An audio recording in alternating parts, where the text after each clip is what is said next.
Betrayal. Boris make UK's fishing communities pay the ultimate price to get Brexit done ended badly.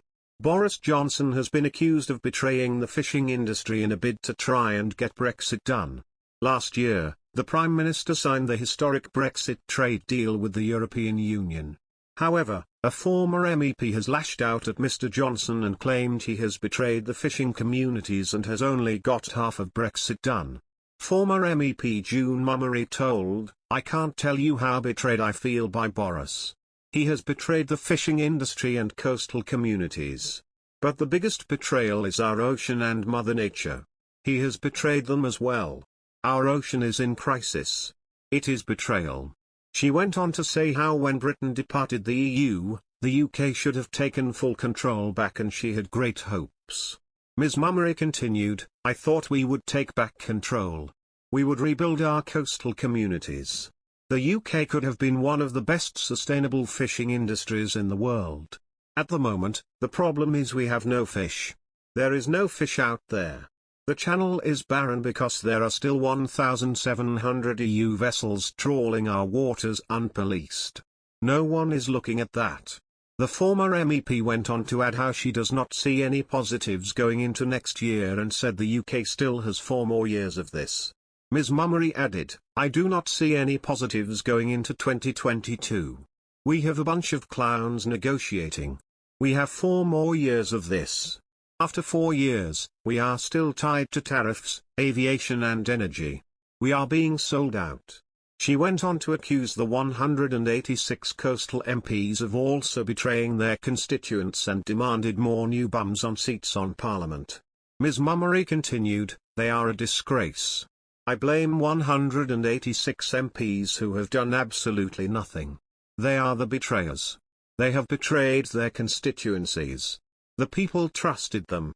The whole thing is sad. How can we be an independent nation when we cannot control our own waters?" In December, the UK and EU finally reached an agreement on catch limits for 2022. This gives an estimated £313 million of fishing opportunities for the UK. Environment Secretary George Eustace said the agreement makes a strong foundation and secures certainty for the incoming year. The MP added, "Boris Johnson has sold farmers down the river to make a quick buck in a misguided trade deal with Australia. Now the reality of what's on the table is clear. It's vital that Parliament is given a vote on the deal." The government predicts a reduction in gross value added, GVA, of around 0.7%, £94 million, to primary agriculture and 2.65%, £225 million, to semi-processed foods compared with 2019. The economic blow to Britain's agri-food businesses will be driven by increased import competition in the beef and sheep meat from Australia, the document stated. The DIT report also found that Britain's agriculture and semi-processed foods sectors could see a further reduction in GVA over the long run as a result of the free trade agreement. Labour MP Nick Thomas Symonds, Shadow International Trade Secretary, told The Independent that the shocking figures demonstrated clear ministers were failing to stand up for UK interests in negotiations. He added, "Ministers seem to be prioritising a press release announcing a completed deal over supporting jobs and livelihoods here in the UK. The British people deserve better from this incompetent, failing government." The impact assessment on the deal refers to Australia as a large, competitive producer of agricultural products, pointing to the potential for the deal to result in lower output for some agricultural sectors, in the UK, as a result.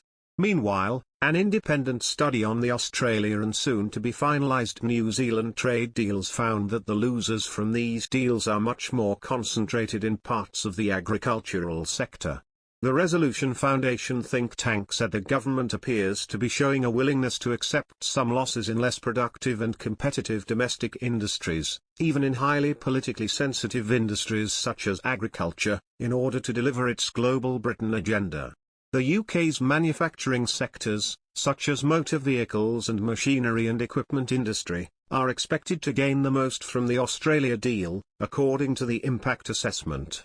The Trade Department insisted that the latest free trade agreement will deliver a boost to the economy overall.